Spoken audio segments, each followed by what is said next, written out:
Commander Lee Hannah's eyes fluttered open to complete darkness. Her head pounded like a hammer against metal, and the sharp taste of blood filled her mouth. She tried to move but found herself lying on a cold, hard surface that hummed with strange energy. As her vision slowly cleared, she realized she was trapped behind walls of shimmering blue light that crackled whenever she moved too close. The last thing she remembered was working late in her research lab on the outer rim of Kepler Colony. She had been analyzing alien technology samples when the lights went out. Then came the screaming, the sound of energy weapons, and finally that terrible burning sensation as something hit her in the back of the head. Now she was somewhere else entirely. The air smelled wrong, thick and heavy with a metallic scent she didn't recognize. Strange sounds echoed through the darkness around her. Clicking noises, like insects talking to each other, mixed with the low hum of machinery she had never heard before. Hannah forced herself to stay completely still even though every muscle in her body wanted to jump up and fight. Years of military training had taught her that the first rule of being captured was to gather information before taking action. She needed to understand where she was and who had taken her. Through the dim light, she could see other prisoners in cells like hers. Most of them were humans from the colony, farmers, shopkeepers, children. They sat quietly in their glowing cages, too scared to make noise. Some were crying softly. Others just stared at the floor with empty eyes. Beyond the prison area, she could see her captors moving around. They were unlike anything she had ever seen before, even in all her years fighting alien species across the galaxy. These creatures stood nearly 8 feet tall on powerful legs that bent backwards like a grasshopper. Their bodies were covered in hard, dark shells that looked like armor made of bone. Long arms ended in hands with too many fingers, each one tipped with sharp claws that clicked against every surface they touched. Their faces were the worst part. Large compound eyes reflected the strange lights of their ship like broken mirrors. Below those eyes, their mouths opened and closed constantly, showing rows of pointed teeth while they made their clicking language. When they turned their heads, Hannah could see that their necks could twist almost completely around like owls. One of these creatures was clearly in charge of the others. A long scar ran down the side of his face, and pieces of metal had been grafted into his shell. When he spoke, the others listened carefully and nodded their insect heads. Hannah decided to call him Scarface in her mind. Scarface was talking to 2 smaller creatures near her cell. Even though she couldn't understand their language, she could tell from their gestures that they were discussing what to do with the prisoners. Scarface pointed at different humans and made hand signals that looked like counting money. The other creatures nodded and made excited clicking sounds. They were going to sell them. Hannah had heard stories about alien slave markets in the far reaches of space, places where humans were bought and sold like animals. The thought made her stomach turn, but she kept her face calm and scared, looking like the other prisoners. What these creatures didn't know was that they had made the biggest mistake of their lives when they captured her. The woman they thought was just another frightened colonist was actually Commander Lee Hannah, the youngest person ever to command a fleet in the Republic Navy. She had fought in more battles than most soldiers twice her age and had never lost a single engagement. More importantly, she was the person who had designed many of the advanced weapons and ship systems that had helped humanity win the Proxima Wars. Her mind held secrets that could change the balance of power in the galaxy. And right now, that same mind was working on a plan to turn this disaster into an opportunity. Hannah studied everything around her with the eye of a trained military officer. She noticed that the walls of the ship had a strange pattern to them, not completely alien but not completely unfamiliar either. The energy signatures coming from the machinery sounded almost like human technology but changed somehow. The guards followed a predictable pattern as they walked through the prison area. Every 20 minutes, 2 of them would walk from one end to the other, checking on prisoners and talking to each other in their clicking language. During those walks, there was always a gap of about 3 minutes when no one was watching the maintenance panels along the far wall. One of those panels was close enough to her cell that she might be able to reach it if she stretched her arm through the energy barrier. It would hurt, the blue light burned when she got too close, but she had endured much worse pain in her military career. She also noticed that some of the other prisoners weren't as helpless as they looked. A young man in the cell across from hers had the short haircut and straight posture of military training. A woman near the back kept glancing around the room in a way that suggested she was also looking for escape routes. As Scarface and his followers moved away from the prison area, Hannah allowed herself a small smile. These alien raiders thought they had captured a ship full of helpless colonists to sell at market. They had no idea that they had just started a fight with some of the most dangerous humans in the galaxy. The real question now was how long she should wait before showing them exactly how wrong they were. The alien ship had been flying through space for 3 days when Hannah first noticed something was wrong. Not wrong in a bad way for her, but wrong in a way that might give her the chance she needed to escape. It started during what the insect creatures called feeding time. Every day they would move small groups of prisoners from their cells to a larger room where they gave them water and something that looked like gray paste but tasted like nothing. The guards would march them down long hallways filled with pipes and glowing panels before bringing them back to their cages. Most of the other prisoners kept their heads down during these walks, too scared to look around. But Hannah was different. She had trained herself to notice details that others missed, and what she saw during these trips made her heart race with both fear and hope. The walls of the ship looked alien on the outside, covered with the same dark, bone-like material as the creature's shells. But underneath that covering she could see familiar shapes.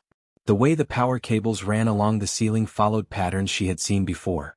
The emergency lights were positioned exactly where human engineers always put them. Even the way the hallways curved reminded her of ships she had helped design. On the second day she got her first real clue.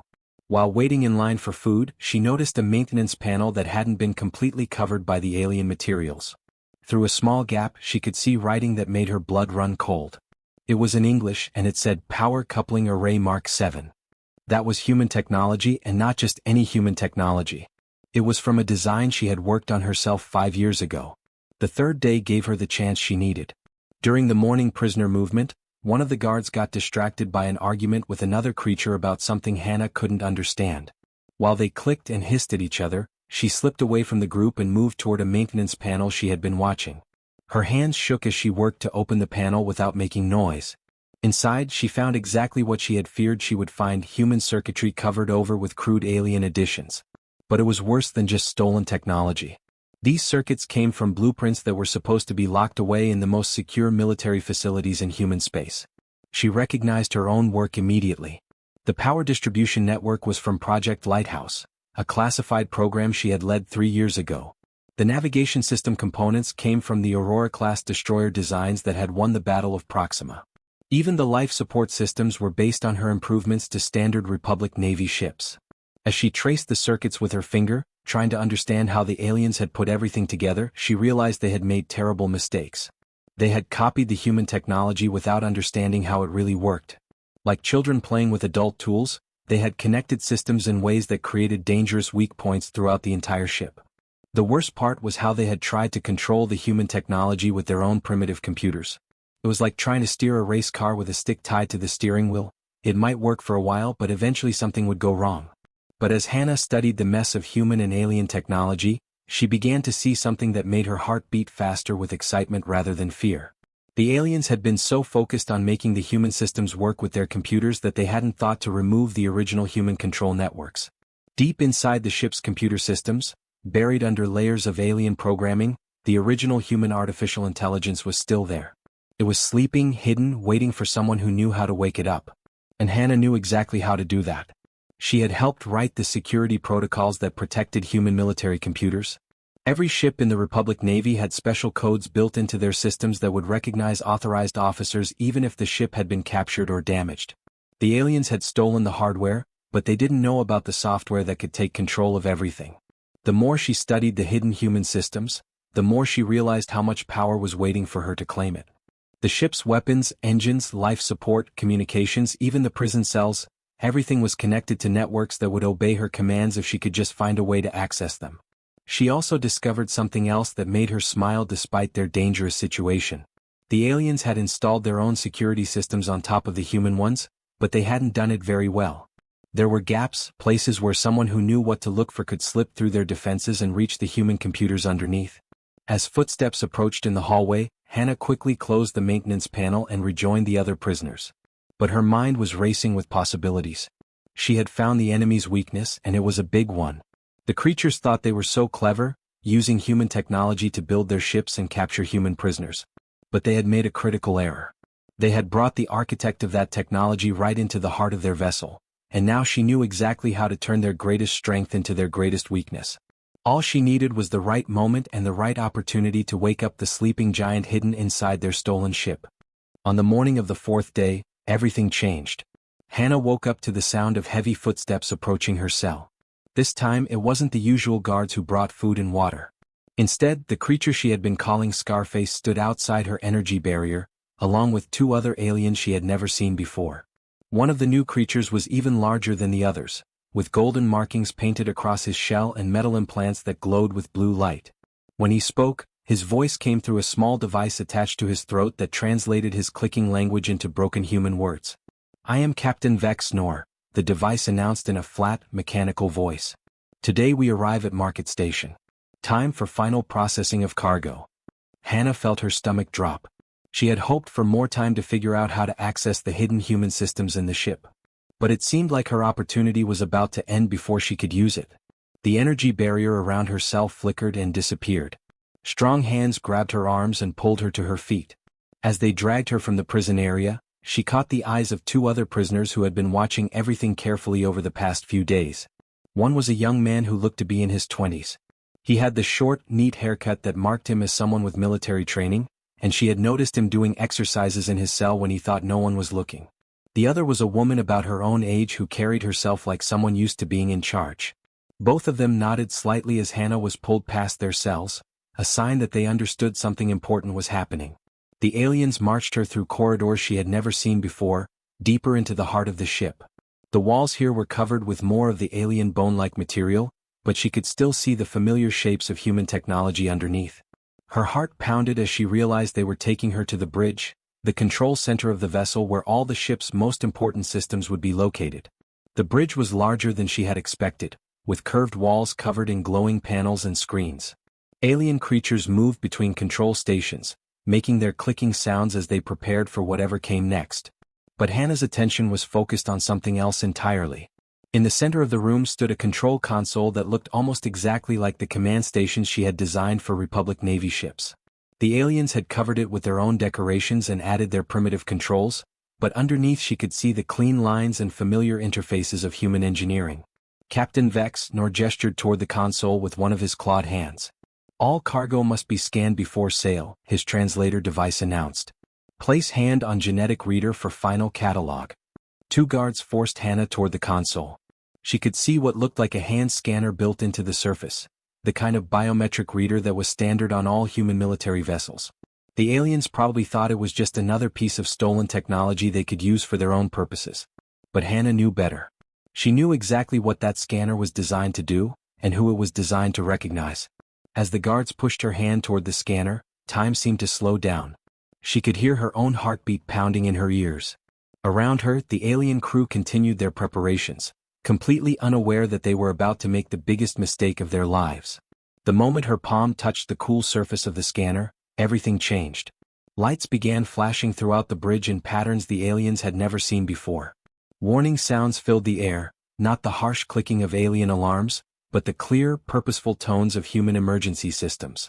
Screens that had been dark suddenly blazed to life with text and symbols in a language the creatures couldn't read. And then, cutting through all the noise and confusion, came a voice that spoke in perfect, clear Korean. "Commander authorization complete. Welcome, Commander Lee Hannah." The effect on the bridge crew was immediate and dramatic. Every alien in the room stopped what they were doing and stared at the human woman they had thought was just another piece of cargo to be sold. The guards holding Hannah loosened their grip in shock, and she pulled free from their clawed hands. Captain Vex Nor's compound eyes reflected the flashing lights as his translator device struggled to process what was happening. Around them, control panels that had been locked to alien access were suddenly displaying options in human languages. Systems that the creatures had never been able to fully understand were coming online with authority levels they didn't recognize. The ship's artificial intelligence, the sleeping giant that Hannah had discovered hidden beneath the alien modifications, was waking up. And it recognized her as its commanding officer. Vex Nor's mandibles clicked rapidly in what she could tell was either rage or fear, probably both. His translator device crackled with static as he tried to speak, finally managing to force out words. "Impossible. You are cargo. You are nothing." But as alarms continued to sound and human text scrolled across screens throughout the bridge, it became clear that the ship itself disagreed. The woman they had dismissed as a helpless prisoner was someone far more dangerous than they had ever imagined. Their stolen prize had just revealed itself to be their greatest enemy. The moment the ship's computer recognized her voice, Hannah knew she had only seconds to act before the aliens recovered from their shock. Captain Vex Nor was already screaming orders at his crew in their clicking language, and she could see other creatures reaching for weapons hanging from their belts. But Hannah had spent years commanding starships in battle, and she knew how to think fast under pressure. While the aliens were still trying to understand what was happening, she leaned closer to the scanner and spoke quietly in Korean, hoping the ship's systems would hear her over all the noise. "Computer, this is Commander Lee Hanna. Emergency situation. Implement Protocol 7 immediately." The response was instant. All around the bridge, red lights began flashing in a pattern that meant lockdown in human military code. Heavy doors slammed shut at every entrance to the bridge, trapping the alien crew inside with her. At the same time, she could hear similar doors closing throughout the ship as the computer sealed off different sections. Vex Nor spun toward her, his compound eyes reflecting the red warning lights. "What have you done?" his translator demanded, but Hanna was already giving her next command. "Reroute atmospheric controls to sections C through F. Release sleeping gas in all crew areas except prisoner blocks and bridge." She had to be careful with this part. The ship's life support systems were powerful enough to kill everyone on board if she made a mistake, but they could also be used to put people to sleep without hurting them. Within minutes, she could hear the soft hiss of gas being pumped through the air systems in the parts of the ship where the alien crew lived and worked. The effects didn't take long to show. Through the bridge's viewing screens, she could see alien guards in the corridors starting to stumble and fall as the sleeping gas reached them. Their weapons clattered to the floor as they collapsed, leaving them harmless but alive. But the aliens on the bridge were still awake and angry. Vex Nor pulled out a weapon that looked like a metal stick with glowing crystals at one end. When he pointed it at Hanna and pressed a button, nothing happened. The weapon was completely dead. "Computer, disable all energy weapons on the ship," Hanna said with a small smile. "Authorization Lee Hanna, Commander, Republic Navy." The look of confusion and fear in the captain's eyes was almost funny. He kept pressing the button on his weapon, but the human computer systems had cut power to every alien weapon on the ship. The creatures had built their vessel using stolen human technology, but they had never bothered to learn how that technology could be turned against them. While the bridge crew stood there with their useless weapons, Hanna heard the most beautiful sound she could imagine, the soft hiss of opening doors. But these weren't the blast doors sealing off the bridge. These were the prison cells opening throughout the ship. She had programmed the computer to free all the human prisoners while keeping the alien crew trapped or asleep. Now her fellow humans were walking free for the first time in days, and she could hear voices calling out in surprise and joy as they realized what was happening. The first familiar face she saw was the young man she had noticed doing exercises in his cell. He appeared on one of the bridge viewing screens, helping other prisoners out of their cells in the prison area. Behind him was the woman who had carried herself like a leader. "Computer, open communication channel to prison block," Hanna commanded. "Channel open, Commander," the ship replied in its calm electronic voice. "This is Commander Lee Hanna," she announced, knowing her voice would be heard throughout the ship. "All human prisoners are now free. Please remain calm and follow the instructions of the people I'm about to put in charge of your safety." The young man on the screen looked up in surprise when he heard her voice. "Commander? Is that really you? This is Kim Miho, Engineering Corps, Republic Navy. We thought you were just another civilian prisoner." "Not quite, Lieutenant," Hanna replied with the first real smile she'd had in days. "What's your status down there?" "We have about 40 civilians safe and accounted for," Miho reported. "I've also found Park Suman. She was a colonial administrator before they captured her. And there are 3 more Navy personnel in Block D." "Excellent. I need you and the other military personnel to organize the civilians and get everyone to the main cargo hold. That's the safest place on the ship right now." As Miho nodded and began giving orders to the other freed prisoners, Hanna turned her attention back to the alien crew trapped on the bridge with her. They were standing very still now, clearly realizing that their situation had changed completely. Captain Vex Nor was staring at her with what she thought might be respect mixed with fear. His translator device crackled to life. "You are the human who designed the ships we have been fighting." "Among other things," Hanna replied calmly. "Right now, I'm the human who controls your ship and decides whether you live or die." Through the screens around the bridge, she could see her people moving through the corridors of the ship. They were working together like the trained professionals many of them were, securing areas and helping the civilians stay safe. The alien stolen technology was now completely under human control. The uprising had begun and it was already over. The standoff on the bridge lasted for what felt like hours, though Hanna knew it was probably only minutes. Captain Vex Nor stood at the far end of the command deck with the last 6 members of his crew who were still awake and able to fight. They had found some kind of emergency breathing masks that protected them from the sleeping gas, but their weapons were still useless thanks to the ship's human computer systems. The emergency lighting had kicked in when Hannah took control of the main power systems, casting strange red shadows across the bridge. It made the aliens look even more frightening than usual, but Hannah had faced worse enemies in her years of military service. She stood calmly at the central command console, one hand resting on the biometric scanner that had changed everything. "You think you have won," Vexnor said through his crackling translator device. His compound eyes glowed in the red light as he stared at her with obvious hatred. "But you are just one small human. We are Vortak. We have conquered worlds across the galaxy. We have destroyed entire civilizations." Hannah looked at him with something that might have been pity. "You conquered those worlds using technology you stole from the civilizations you destroyed. You never created anything yourselves. You just took what others built and used it badly. Our strength is what matters," Vexnor replied, his mandibles clicking rapidly. "We take what we need. We are superior because we survive." "Superior?" Hannah shook her head. "You've been flying around in ships built with human technology, using human computers, living off human engineering. And you never even understood how any of it worked.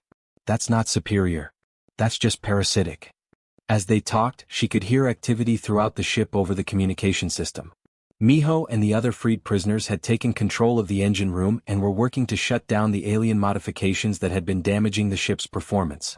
Park Soo-min had organized the civilian prisoners and gotten them all safely into the main cargo hold, away from any remaining dangers. Best of all, the 3 Republic Navy personnel that Miho had found were now working on the navigation systems. Soon they would be able to plot a course back to human space, where rescue ships could meet them. But first, Hannah had to decide what to do with the remaining aliens. She had complete control of the ship now. The computer would obey any command she gave, including orders that would kill every creature on board. It would be easy to just open the airlocks and space them all, or flood their areas with poison gas, or any number of other quick solutions. The thought was tempting. These creatures had planned to sell her and all the other humans as slaves. They had kidnapped families, torn apart communities, and caused countless deaths across the galaxy with their raids. No one would blame her for ending their threat permanently. But as she looked at Vexnor and his crew, trapped and helpless on their own bridge, she realized she didn't want to become the kind of person who killed defenseless prisoners. That wasn't what she had sworn to protect when she joined the Republic Navy. "Computer," she said in Korean, making sure the aliens couldn't understand her commands. "Scan the local star systems for uninhabited planets suitable for basic human life." "Scanning complete, Commander," the ship replied. "I have found 3 worlds within our current fuel range that have breathable atmospheres and basic water sources. Plot a course to the closest one. And prepare emergency survival supplies, food, water, basic tools, and shelter materials for 30 individuals." She could see confusion in the aliens' eyes as they heard her talking to the computer in a language they didn't understand. Vexnor took a step forward, but stopped when several of the bridge screens lit up with warning messages in human script. "What are you planning?" he demanded. Hannah turned to face him directly. "I'm giving you something you never gave to any of your victims. A choice." Over the next hour, she explained her decision to both the alien crew and her fellow humans. The ship would take them to a world where the Vortak could survive, but where they couldn't hurt anyone else. They would have basic supplies and tools to start building a new life, but no weapons and no way to contact their criminal allies. Some of the freed prisoners argued with her decision. They wanted revenge for what had been done to them and their families. But Hannah held firm. This was about proving that humans were better than their enemies, not just stronger. The drop-off went smoothly. The aliens seemed almost surprised that she was keeping her word about letting them live. As Vexnor walked down the ship's cargo ramp onto the surface of their new world, he looked back at her one final time. "Why?" he asked simply. "Because that's what makes us different from you," Hannah replied. "We don't have to destroy everything we don't understand." 2 days later, Republic Navy ships found them halfway home, guided by the emergency beacon Hannah had activated. The rescue fleet was led by Admiral Chin, one of Hannah's old commanding officers, who almost couldn't believe the reports he was receiving. As they transferred the freed prisoners to the rescue ships, Admiral Chin shook his head in amazement. "Commander, when we lost contact with your research mission, we feared the worst. We never imagined you'd capture an entire alien vessel." Hannah smiled as she watched the last of the civilians being helped aboard the medical ships. "I didn't capture it, sir. I just reminded it who built it in the first place."